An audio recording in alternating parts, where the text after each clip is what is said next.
delighted to see you all here because I think you're in for a real treat. You know, and some of you have been here to just about all of these presentations. But, you know, you think about kind of where this began in terms of the discussion about Cynthia Ann, and through the different things, and maybe some of you perhaps got to the dancing and the ceremonies on last Saturday. But tonight we're looking at another dimension, and we will also from a little different perspective later on, and that is the Army and the Indians. And we are delighted to have really just a very special person. But before, let me just go back through the one. My wife is not here, so if you see her, tell her to turn her radio or phone off before she gets in, so we don't have my wife disrupting her. So if you have a phone, be sure to turn it off, because the phones are not authentic to the 1870 period, so it's not appropriate. And also I want to acknowledge all of our sponsors, and they've all been so wonderful to kind of believe in us and doing this program. In fact, next week we begin with Imagination Celebration and bringing school kids through, and that's going to be, I'm sure, an experience, and a wonderful experience, a challenging one, because all of the stories we're talking about here can be looked at in so many different perspectives, and it's so important to understand and connect to young people, young students. So that, I think, is going to be really good.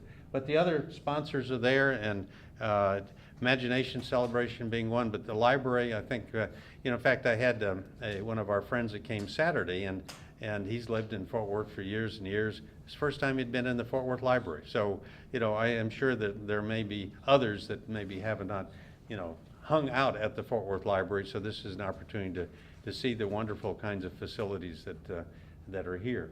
But the Lakes Trail is the program that, in fact, our speaker and I have been very involved in terms of heritage tourism in Texas.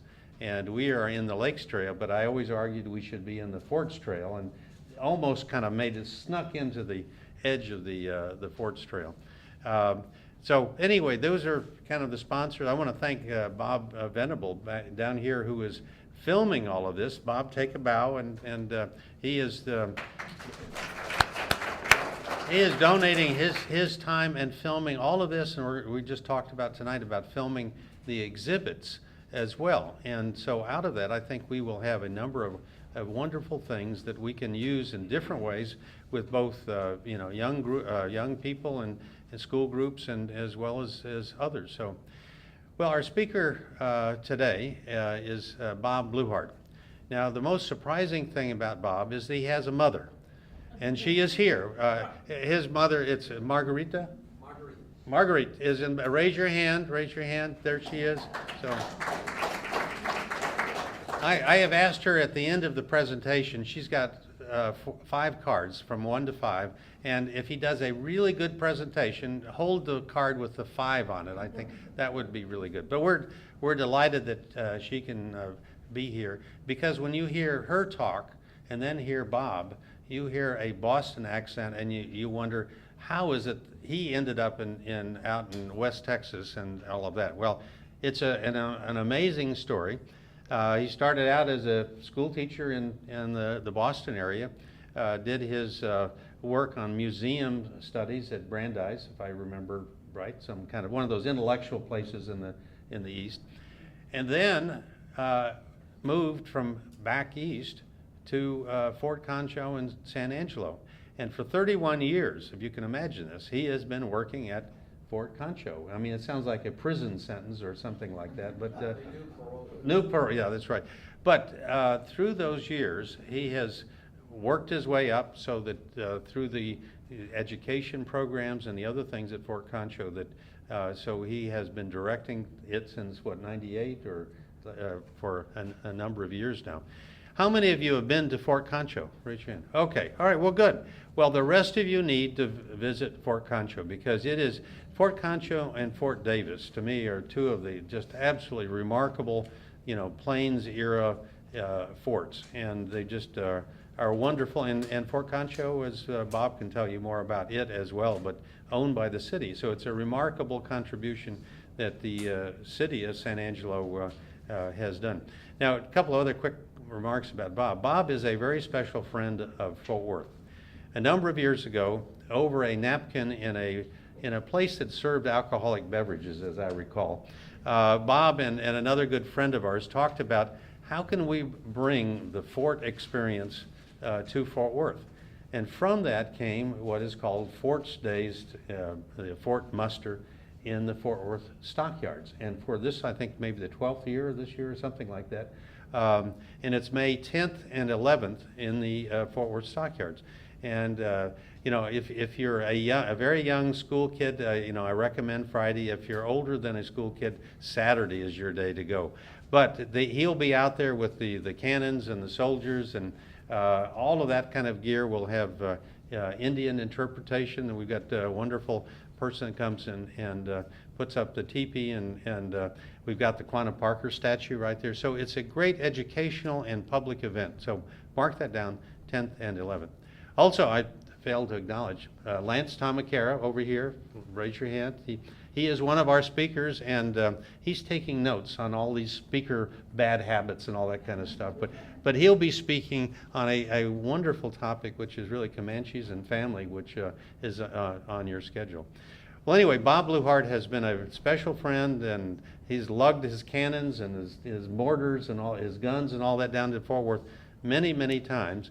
And it's really to the benefit of our entire community. And he is here tonight to talk about the Army and the Plains Indians, and I think you'll enjoy it. He'll also be talking about some of the soldier toys over here on the table. So Bob Bluthardt.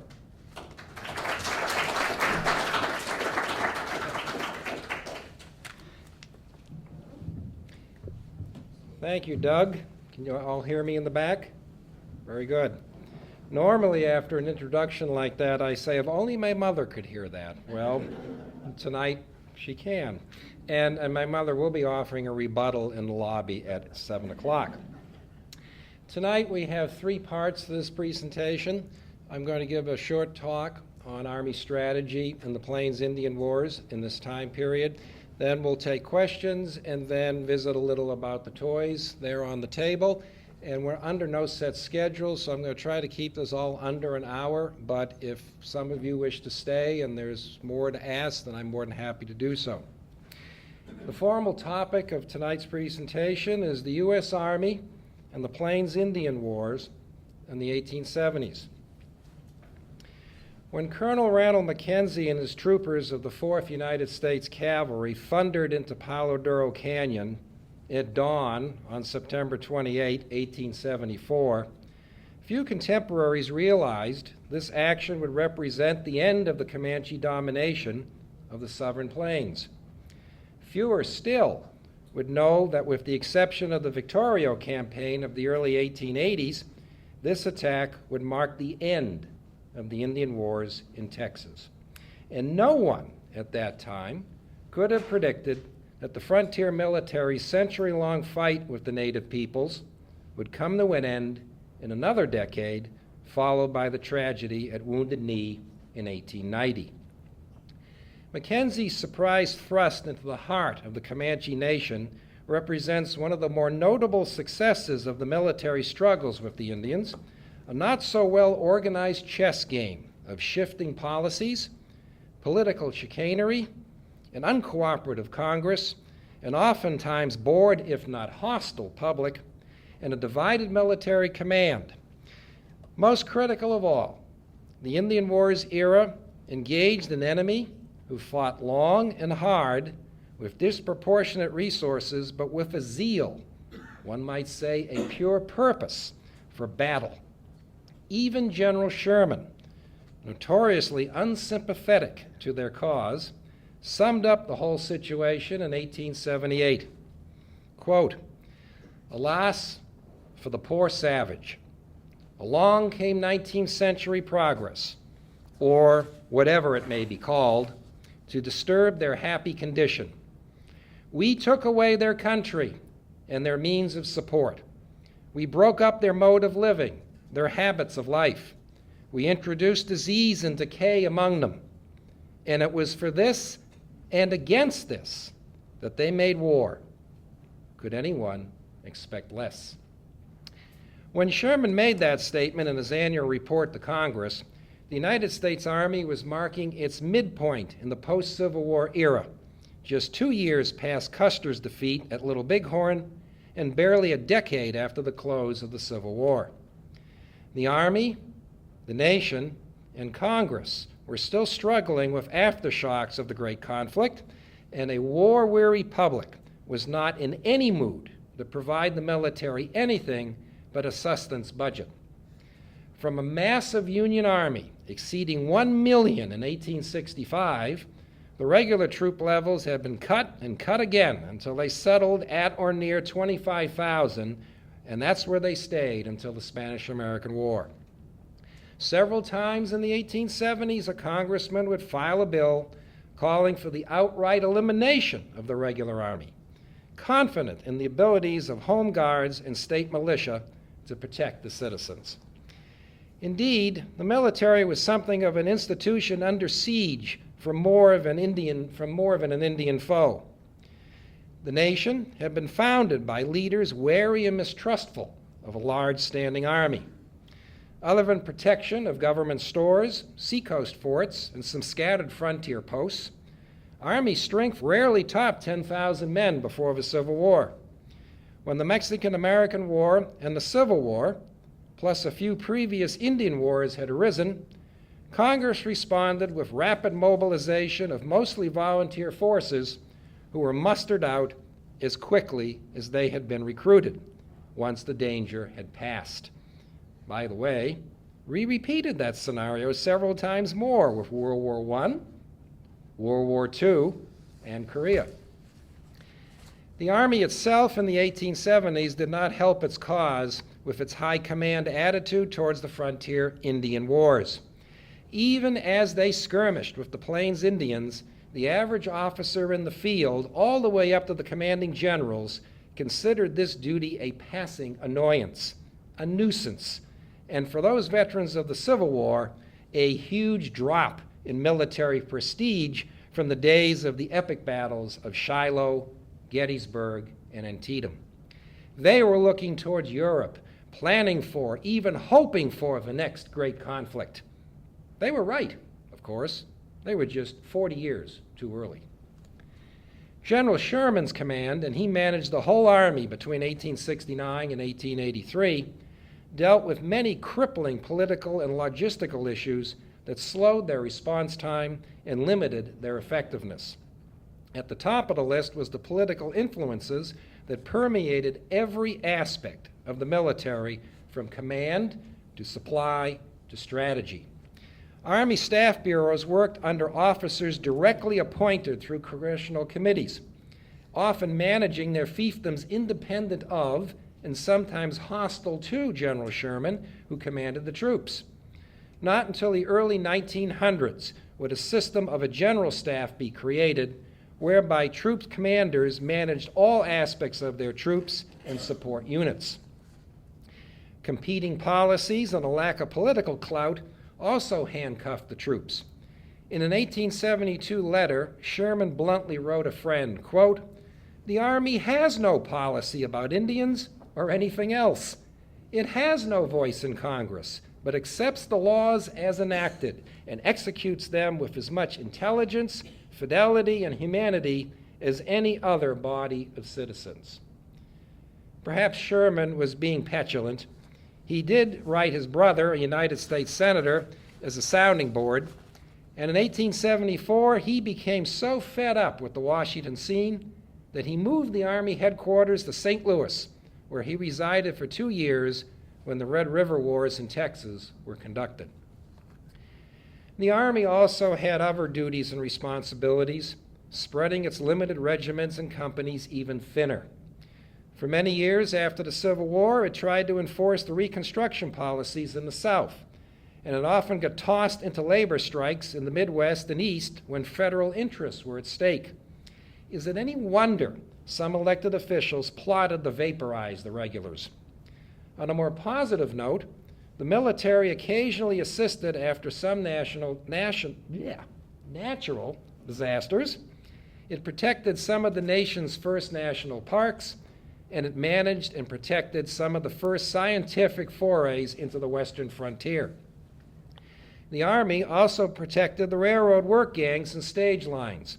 It built roads and strung telegraph lines, and its troops and their forts often created the first semblances of civilization in education, medical care, and culture in the trans-Mississippi West. Indeed, the soldiers were the stimulus plans of their day. Their payroll and their needs, legitimate and not so, created and sustained many Western towns, including the one we sit in tonight. The forts that spun off so many Western towns represent a vital piece of military strategy, and they represent a tactical system centuries old. If you consider the West as a large city, and you think of the forts as police stations, then imagine the soldiers as cops covering their beats between and among those forts. Unfortunately, the geopolitical situations in the West changed much more quickly than anything in the average city. My hometown of Boston often used police precinct station houses for 75 years or more. The typical frontier fort lasted a few decades as the frontier rushed west. As the quartermaster general of the Army noted, once a post is comfortable, it's time to close it, as its need has been passed by. Wasteful, you might say? Poor planning, you think? Then who among you in 1961 could have predicted the fall of communist Russia and that wall just a few decades later? The forts, however, were no different than safe harbors for battleships, and the Army knew its troops were useful only when mobile, so they sent them on scouts, campaigns, and other sorties, sometimes with a purpose, but more often in a reactionary mode, to hunt down and punish a hostile band of warriors. Just before and after the Civil War, these tactics were only marginally useful. The Comanches, lightly equipped on grass-fed ponies, could outdistance any cumbersome military force of grain-fed horses and supply wagons. Ironically, infantry had the long-range weapons and long-distance capabilities, but they rarely took the point in these affairs, despite the pleadings of such ambitious field commanders as Nelson Miles. While cavalry were more mobile, Congress and the military high command were appalled at the cost of a cavalry campaign, and they were even less thrilled when such affairs like Hancock's failures in the late 1860s made matters worse. Back in Texas, many unique challenges created a very fluid and dangerous stage after the Civil War. The vast scope of land made any campaign difficult. Sherman described the campaigns of the early 1870s in the Lone Star State as, quote, worse than looking for a needle in a haystack, rather like looking for a flea in a large clover field. Still, the Army followed the old game plan of rebuilt or new forts near the expanded western frontier line. It maintained pre-Civil War border forts of Brown, Ringgold, McIntosh, Duncan, Clark, and Bliss, as well as the far western forts of Stockton, McCavitt, and Davis.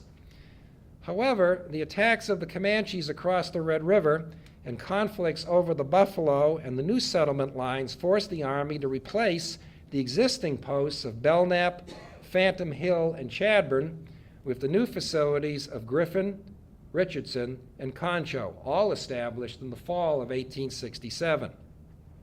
Patrols from these new posts were ineffective, and it was time for a new strategy. Time, however, was lost for several years due to the Quaker peace policy, endorsed under President Grant, who, like many prominent citizens, believed that fair treatment and a future in sedentary trades would resolve the conflict. Also, while Texas did suffer from Comanche raids, Sherman was not 100% convinced that the cries for help were legitimate.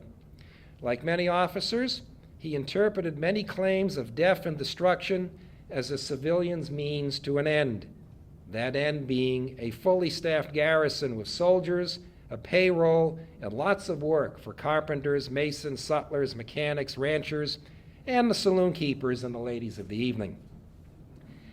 After growing weary of these claims and needing a road trip to escape Washington, Sherman made a special inspection tour of his Texas posts. He saw very little activity in May of 1871, and thus smugly convinced himself the Texans were just trying to pad their pockets with the federal payroll. But he nearly lost his red locks near Graham, Texas, when a raiding party let his small escort detail pass and wiped out a government supply train that followed him. One badly wounded survivor crawled to Fort Richardson, where Sherman had recently arrived. Seeing is believing, so he turned loose his official go-to guy, Ranald Mackenzie, to the field. Eventually, Mackenzie would sweep the Staked Plains and capture hundreds of Comanche women and children and 1,000 horses at a camp on the North Fork of the Red River.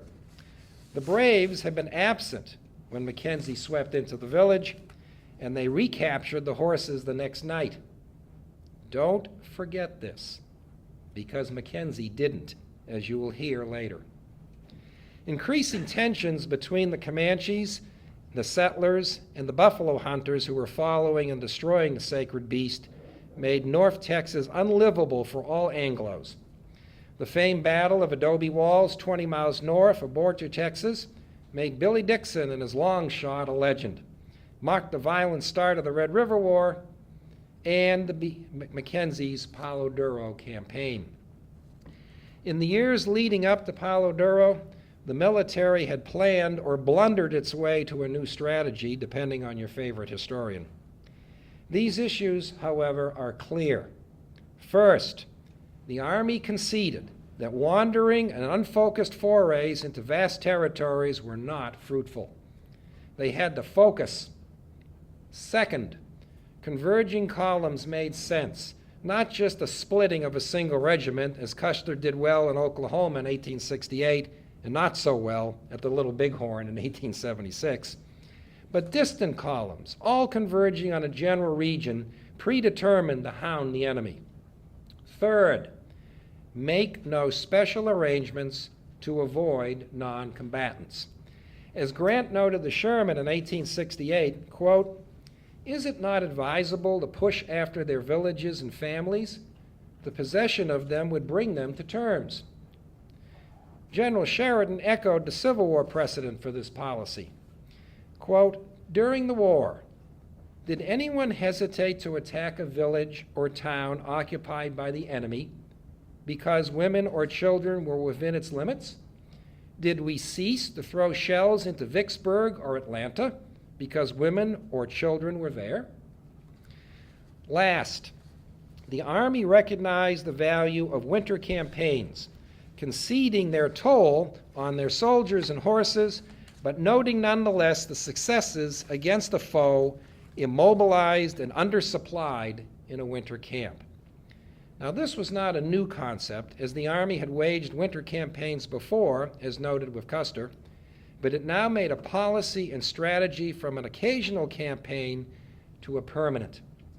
Palo Duro was a fall campaign, but the winter chill arrives early in that region, and the warriors had clearly settled into the canyon that they knew would shield them from the harsh panhandle winter. Mackenzie's attack represented just one of 5 converging columns: Buell from Fort Griffin, Texas; Davidson from Fort Sill, Oklahoma; Miles from Fort Dodge, Kansas; and Price from Fort Bascom, New Mexico. They covered all the other flanks around Palo Duro. And the horses?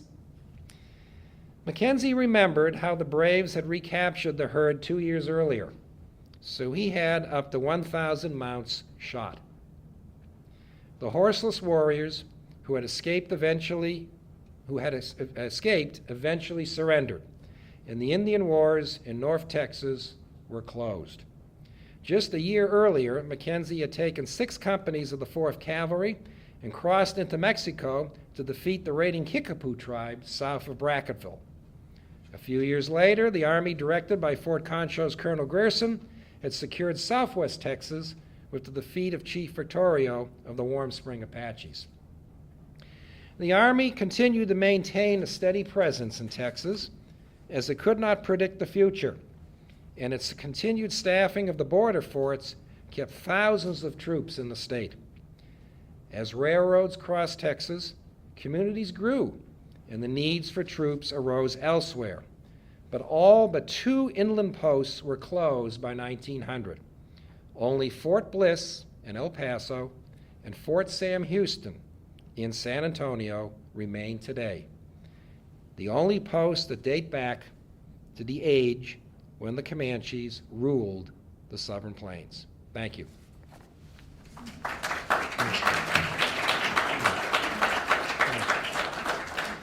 If there are any questions, we can take them, and then we can shift to what we in the museum trade call material culture. We have to create highfalutin names for things. So this is, you call it stuff or toys or things, we call it material culture. So I'll show you the stuff in a minute. Any questions? Yes, sir. What was the purpose of the Nolan expedition that became lost out in West Texas? No, you're referring to Nolan's lost expedition in the summer of 1877.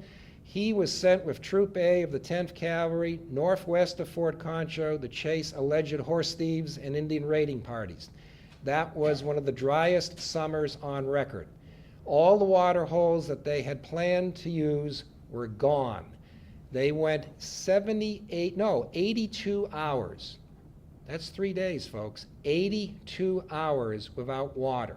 And in the interest of not spoiling the dinner you will have or the dinner you just ate, I won't tell you what they drank to keep themselves going. That expedition was not sent after any Quahadees or Comanches that were out in that area? It was, but it was a vague report received that there were raiding parties in the area, because most of the area they went into was thoroughly uninhabited. Pretty much where, if you know where Tahoka is, and the Double Lakes area, that's where things really fell apart. And then they eventually, they split up when the water issue was horribly hot. Several went delusional. 4 died, 3 were court-martialed. Some of them ended up wandering into what was now New Mexico, and some of them ended up at a night camp near Morton, Texas.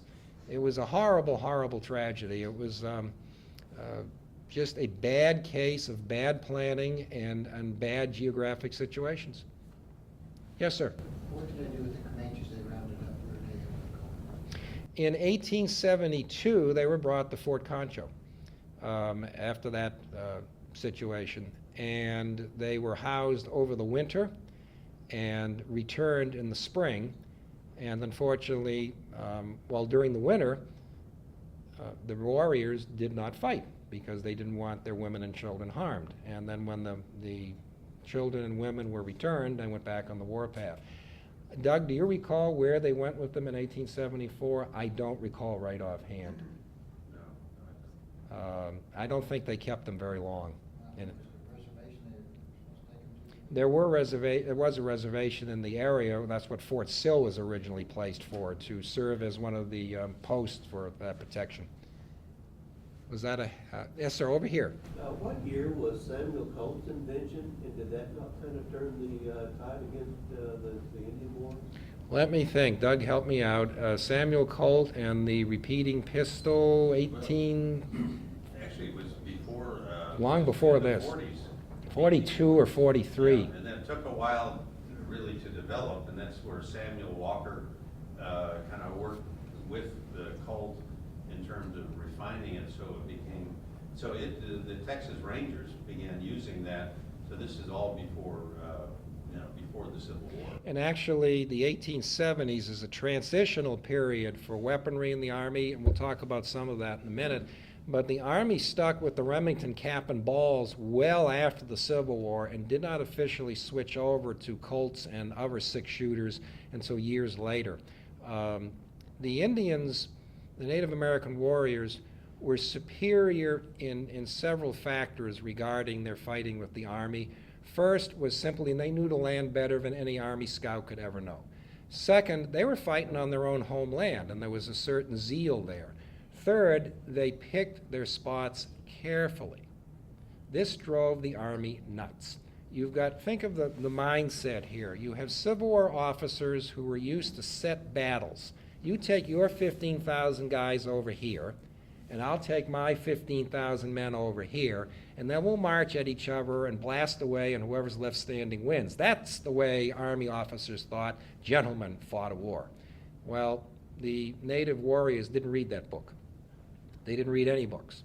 They fought the best way they knew how, and their hit-and-run tactics, their guerrilla tactics, their small school tactics were vastly superior, and it took the Army decades to get into that mindset. What really closed the Indian Wars was not as much the Army, although certainly they had a hand in it. It was the rapid and distinct improvements in communication, transportation, and regrettably the utter destruction of the buffalo herds. You pull all those things together, and the end, that was the end. There was just no way they could survive the way they had been living for centuries. Sorry, hand in the back. Yes, ma'am. You toward the end of your talk, you mentioned a name that I believe I recognized actually from one of my favorite John Wayne movies, Hondo. You mentioned, I believe, Vittorio. Chief Victorio. Well, he Yes. was really a real person. Yes, absolutely. Now, I love John Wayne, but I wouldn't. John Wayne was a real person. I always, about John Wayne, I always asked, and I gave a talk on this years ago, have you ever wondered about the accuracy of the sensibility of a 6'4", 245-pound cavalry officer? That's two officers in one. Chief Victorio was one of the craftiest Native American warriors of his era. He and his small band just gave the Army fits from 1878 to 1881. They broke out of the San Carlos Reservation in Arizona and did basically an end run. They went down into Mexico and up and would raid in what we now call the Big Bend country and then duck back. And the Army was prohibited from crossing the Rio Grande due to obvious territorial integrity issues and so forth. Grierson, who was a master tactician, had scouted all of the water holes in that area. He knew where every source of water was. He could think like Victorio, and he got to those water holes and blocked them off before Victorio could get there. And eventually, over a multi-week campaign with the 10th Cavalry, the famed Buffalo Soldiers, drove them back into Mexico with very few relative set battles, and it was Mexican national troops who eventually defeated him. But yes, Victorio, or Old Vic, as Grierson called him, was a real person and one of the, I would say, one of the lesser known and more worthy to know Native American warrior chiefs of that time period. Yes, sir? What nation was that chief from? Was he Apache? Yes, Warm Spring Apaches. Okay. Now, when you say Apache or Comanche, you're like saying New England. They're divided, not divided against one another, subdivided by various languages, and we could spend the whole evening on that. So it's a generic term. But he was an Apache, yes. Yes, ma'am. Was Camp Davis in far west Texas? What did I say? Fort Davis, yeah. Was it, had as much Indian trouble as, or was it built too late for that? Fort Davis is both a pre- and a post-Civil War fort. It was originally established in 1853, I believe, and outlasted our fort at Fort Concho. It wasn't closed to 1891. It was a key post because it was in an area that the tribes often used to pass through, and it was close enough to Mexico for border patrols there. And that area, if you've ever driven through it, there's certain passes there, and that's what Fort Davis was. They built it in such a precarious manner. You noticed that. That's right. Well, there were two Fort Davises. Oh, is that right? If you ever go back there, and by the way, there are friendly rival and sister forts, so we always say nice things about them, hoping they'll do the same for us. The first Fort Davis was farther into the Box Canyon. You can see the remains of the buildings, and you can just see they built it all the way in. I don't know who made that decision. Maybe they wanted to shelter the soldiers from the nasty north breezes, but it doesn't make a lot of sense to build your fort that far in under the high ground. And they learned pretty quick, this was a bad choice. Bad soldiers, bad army. They just didn't do it right. After the Civil War, that post was still in a strategic location, and they moved it farther out. And they had patrols in the back area to make sure that no enemies were, setting up shop to take pot shots at them. It's one of the prettiest posts, too. Although Sherman said Fort McCavitt was the prettiest post in Texas, it was the only nice thing he ever said about anything in Texas, by the way. Someone else. Yes, sir. Just in terms of tactics, you can see how McKenzie, so they were sort of figuring this thing out as they went along. And one thing I thought about was, and I don't think it had changed ultimately the final conclusions, but if you study where maybe the Indians are trying to adapt to make it more of a chess game, and because, they were had their families with them. Absolutely. So it was a much tougher situation, but did you have a comment on? Well, I think from the Army perspective, well, let me say this. Much of what I've said this evening is not, as the modern day would say, is politically correct, and I make no apologies for it. This is a very fractious time period in our history, and an Army's job, if it does its job properly, is to break things and kill people. That's an old joke, but it's a true joke. Whoever breaks the most things and kills the most people wins. And you decide which side you want to be on. The entire Indian Wars era was a tragedy. Not known two ways about it. The best description was it was a clash of cultures. And ultimately, that's what civilization is all about. Cultures clash. Sometimes they're both good, sometimes they're both bad, sometimes one's better than the other. You can make the value judgments, but eventually they clash. And in this case, what were they clashing over? Land. And the imagery and the philosophy of how that land was to be used. And you couldn't find two more diametrically opposed philosophies than this nation and its Western growth, manifest destiny, and the native peoples. When the Army figured out that it was going to take off the gloves and use its advantages of better supplies, better equipment, more men, transportation, that's when the tide turned. But I think it would have turned eventually anyway because the numbers were not there. When the Army lost a soldier, another one was right there. Someone would always join. When the Native Americans lost a warrior, that was a generation. And you just can't discount those numbers. There's nothing fun about war. There's nothing nice about war.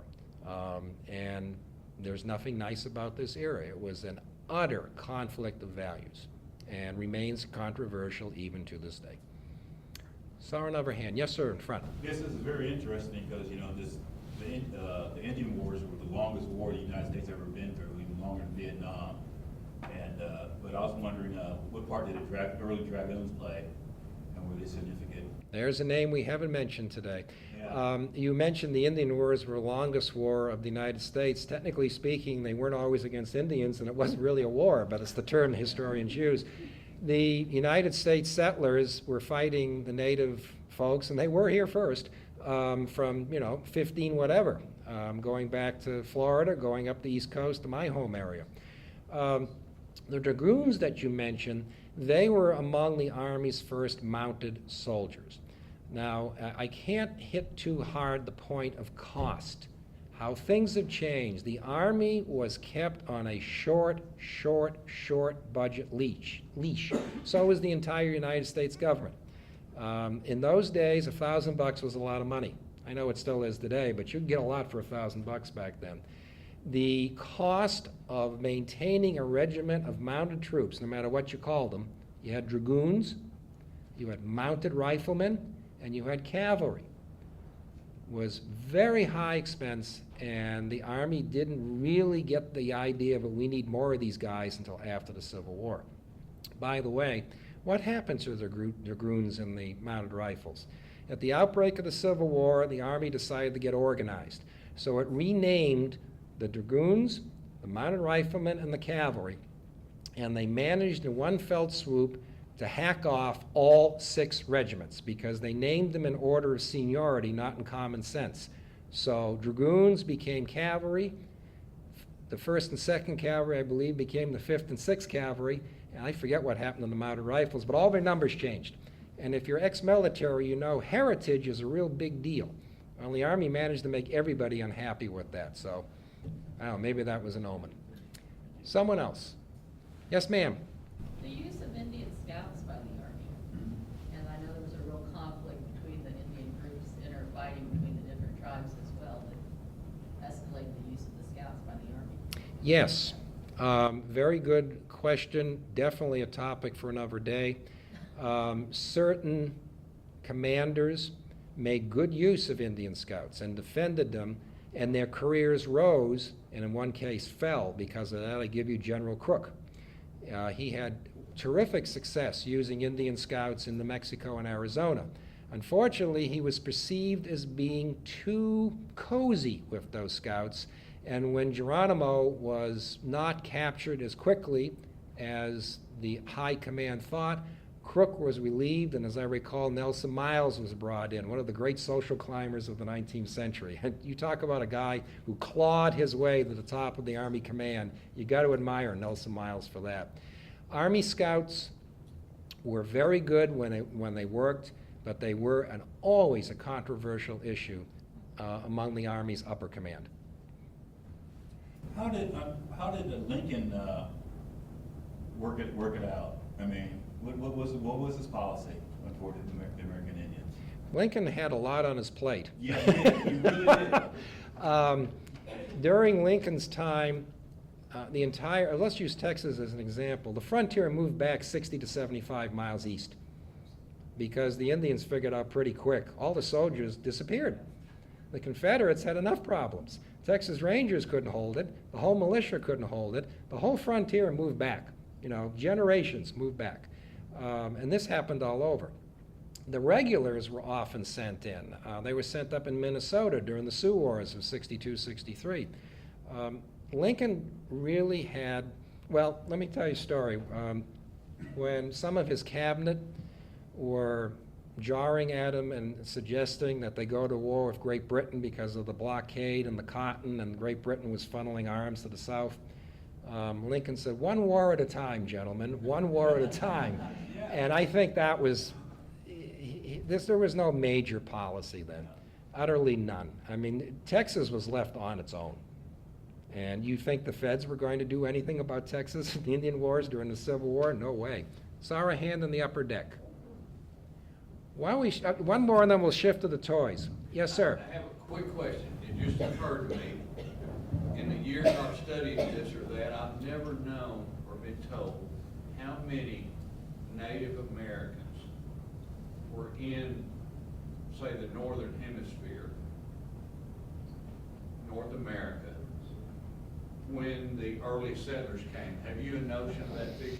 I'd be lying if I could give you an absolute accurate figure, and I think anyone who does is probably using the best guesstimate possible. That'd be And close enough. They're a couple of 100,000 during the Plains Wars. Actually, the numbers range vastly because no one really knows. But very quickly, when the Spanish came in and started introducing some of the diseases, and then the English and the other Europeans came in, there were massive reductions. Whole villages would, communities would be wiped out. Perhaps up to 1/2 of all the native indigenous population died from all these different diseases. And so, whether, I forgot, I should remember the numbers, but it was dramatic. So then when you come back and you start talking about, the Comanches, they were relatively very small kind of group compared to some of the others. But, anyway, there's some interesting things on those numbers, but, it was disease, it was horrible. Back to... Well, we're going to do a little on equipment. You don't think of fashion when you think of the military, but you should. The military was very fashion conscious. Have you ever noticed in pictures, illustrations mostly, of soldiers from, say, about 1800 to 1860, they're always wearing big, funny, tall hats, and their shoulders are all punched up, and there's all sorts of shiny stuff on them? This is to make them look mean and bigger and threatening. True. These certainly weren't uniforms built for function. They were built to make you look mean and threatening, because the average guy back then was a lot smaller than I am. And they were color-coded. The Army had great style, or it tried to. Now, who can tell me that in the 1870s, in terms of size of Army, where was the United States? First? Second? Third? Fourth? Fifth? Sixth? Seventh? Eighth? About ninth. Countries you've never heard of had bigger armies. So I always say, if you can't fight like a winner, dress like one. And so the Army copied whatever the leading military forces were of the day. Now follow this, because there's a good punchline and finish to this. In the 1800s, the Army changed its helmets, dress helmets, to the ones with the little spike on it. Kind of like the ones Sergeant Schultz wore in Hogan's Heroes. See, I knew that pop culture would get them. Why did we do that? Well, who was the leading kick-can-get-her-done army in Europe of the late 1870s? The Prussians. They beat the French. And what were we using for uniform copies before then? The French. Now, switch to after World War I. All of our uniforms were copying the British. And then, the next thing you know, every bad dictator looks like General MacArthur. You always dress to impress, and the Army tried to remain fashion conscious. There was also a practical mode to it. Red, right? See this at a great distance? Artillery. Traditional red because of the blood the artillery would shed in battle. Stripes were large and colorful. Yellow. What branch? Cavalry. Trick one. White. Infantry, as of 1886, the blue stripes were fading in the southwest sun, so they made them white. Now, you can see these at great distances, right? So could the enemy. And it took the Army a century to finally change these things. They don't wear stripes like that anymore. In 1903, the Army changes everything. They go to a general staff. They make their uniforms different. That's when the heavy wool uniforms go out, and the stripes go to earth tones, smaller, and they invert. But those brights, just like the British, they wore the red uniforms with the white belts. I'll tell you, my ancestors back in Lexington and Concord, it was like a walking target. Look at that. Yeah, I can hit that. So there's always a second story to these things.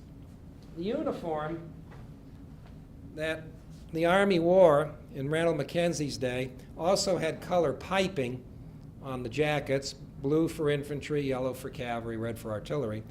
This is an unlined model 1874 coat, but they usually had a felt lining inside. Great in the winter, hot as the underworld in the summer. And there were no summer uniforms for most of the Indian Wars period. Lots of nice buttons to keep shiny. And they smell good too. Well, if everybody smells the same, nobody stinks. That's an original, you can use it. When they were at the fort, they wore this thing called a garrison hat, sometimes called a kepi, modeled after the French, and it would have the brass insignia on the front representing the branch. Rifles for infantry, cannonballs for artillery, sabers for the cavalry. When you went in the field, this thing was useless, so you got a campaign hat. The Army made some. They let the soldiers buy their own from the sutlers, and it was just basically a cotton felt hat that you could smush up and, stick in your pouch, or when you got to your campsite, it made a nice pillow, or you can go foraging for supplies, or dip it in the creek and cool yourself off. It was not a stylish thing. They did try to have something, it was like a folded hat, looked like a British admiral's hat, called an Andrews hat, had little clips on it, didn't work very well. Let's let's go to weapons for a minute.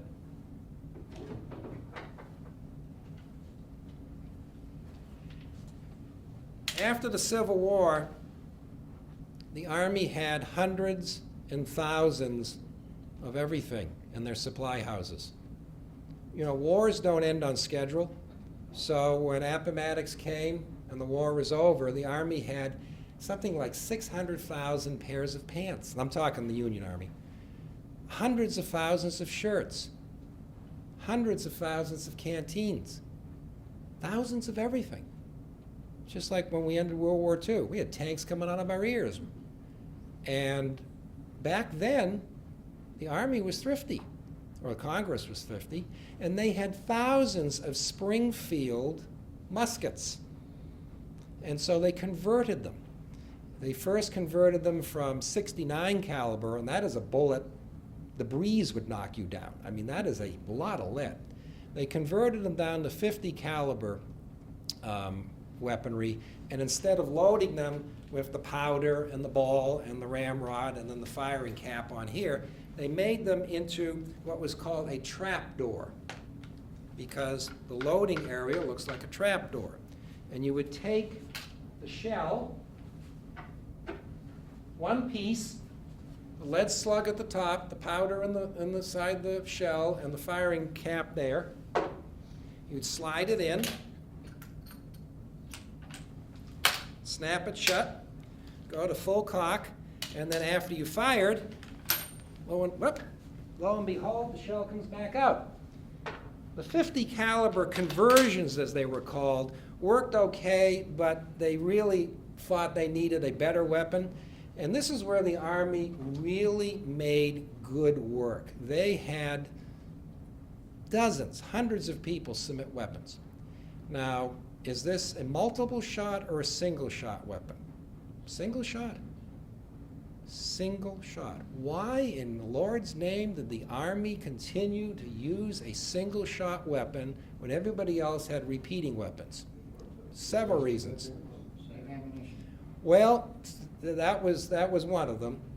First, a 45 caliber 450 grain slug will knock the enemy down even if the slug only grazes him. The smaller 38 calibers didn't have that knockdown power. Second, yes, to save ammunition. The Army was fearful that they gave their men repeating weapons, they'd just blast away until they hit something.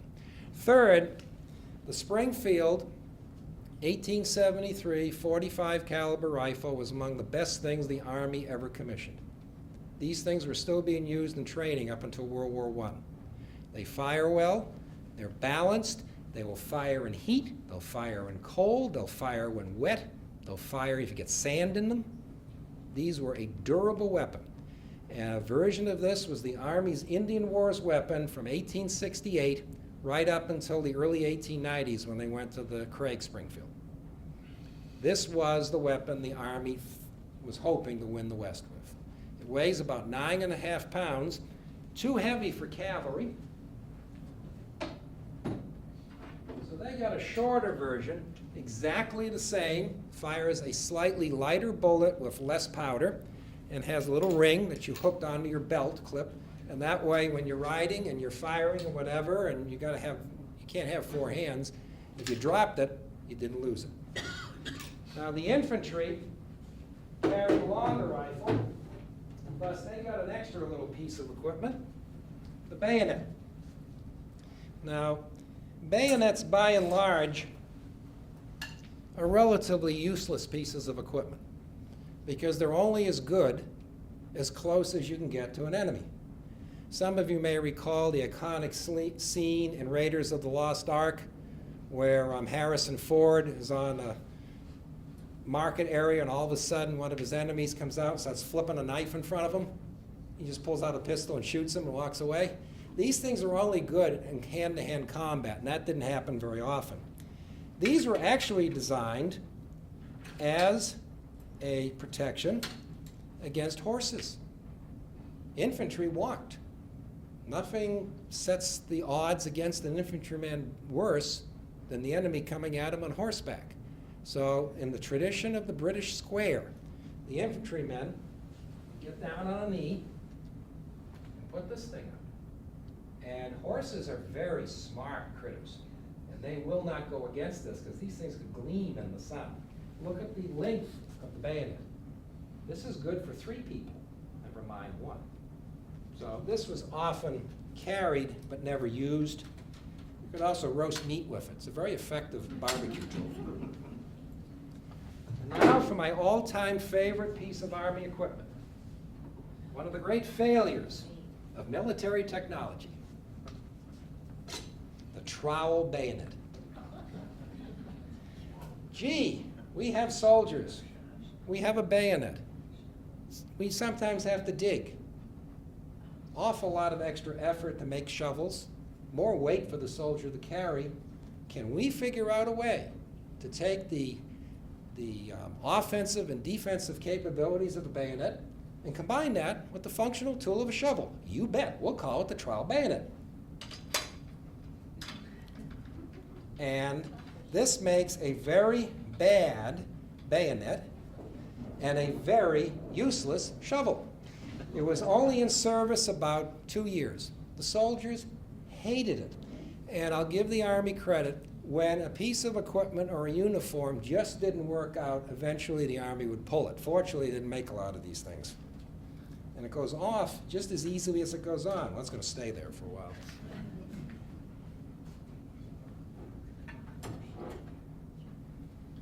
Last but not least, ammunition.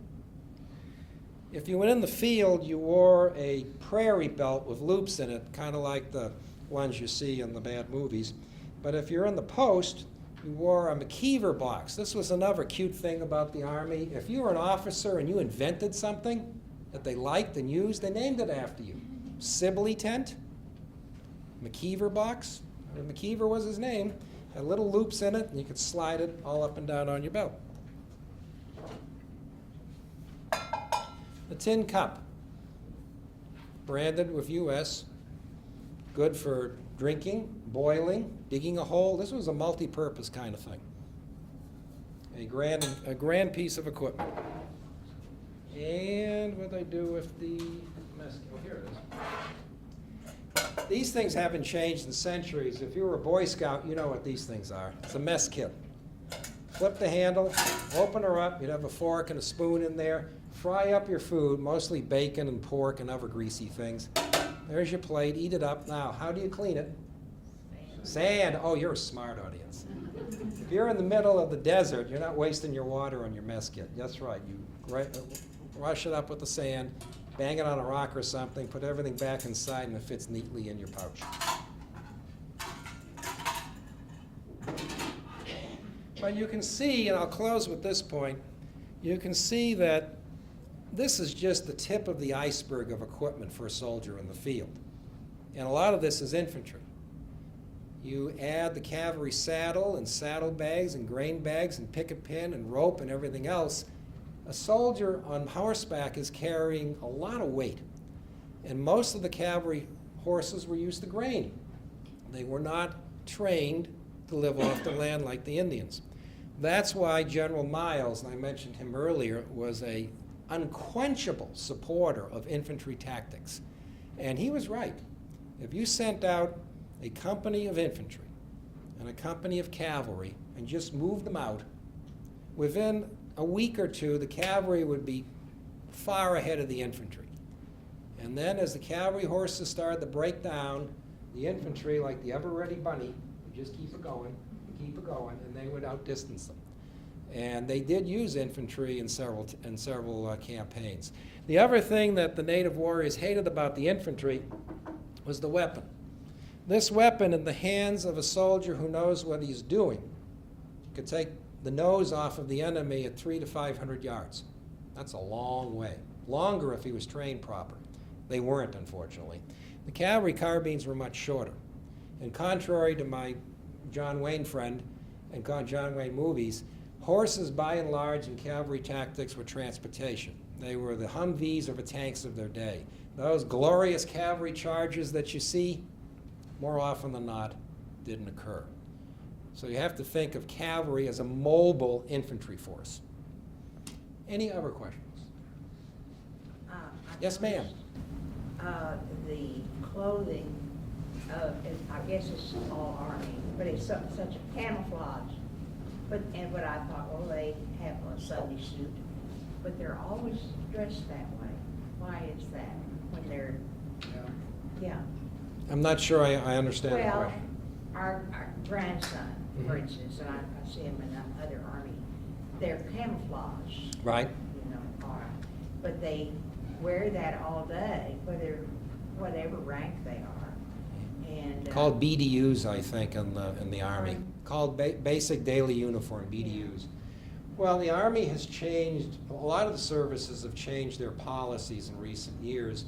If you're a fan of the old comic Beetle Bailey, they're still drawing the soldiers in World War II garb.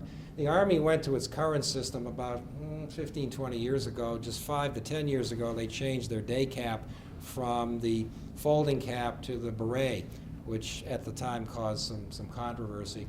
The Army basically has 3 uniforms: the daily work uniform, just like the Army then, a Class A uniform, which is a dress uniform, the olive drab kind of green with coat and tie, and then the dress or special uniform, which I forget the colors. I want to say it's a blue with white shirt and so forth. And all the other services are very similar. Let's thank Bob for a wonderful, wonderful presentation. And he is so knowledgeable and has such a wit about him, notwithstanding coming from Boston. And think about Fort's days in May. He shall return, or something like that. Some general said something like that. And but we really appreciate it. And if you've not visited Fort Concho, boy, put it on your list. And as you go out that way, get the fort's brochure, because there are a number. Fort Richard up above, Fort Richardson and Belknap and several of the other, Fort Phantom Hill. There are other forts, all have a wonderful kind of history. I would like to present, so he does not forget, Quanah Parker, and present this to him. And we really expect to have we've had a great relationship. We will continue to. Also, I failed in the beginning to acknowledge there were 3 of us that put together this whole crazy program. And Clara Rudell is in the back, and Bob Holmes, if you'd both stand up, because they both deserve a round of applause for what they have done. And then finally, be sure to, in fact, if you want to come take a quick look at this, please do. But look at this, the schedule. There's some wonderful other programs, and I think they really complement what you've heard tonight. In fact, Brett Cruz, when he talks about kind of the archaeology analysis of the Red River War, I think you'll find it very complementary to what we heard here. Our next program coming up, our good friend is going to talk about the, we're getting Rick Seltzer, who is well-known author about Texana and Fort Worth history, is talking about another piece of this, and this is the piece. Well, at the Peace River Massacre, there was a young Mexican boy that was also taken at that battle and lived with Saul Ross, and it's a whole other story that virtually no one knows about. So that's our very next program. So anyway, thank you for being here, and thank you for Bob's mother. Did you want to? What do you think? I think a 5, don't you think? I mean, it was a good 5. No, thank you very much.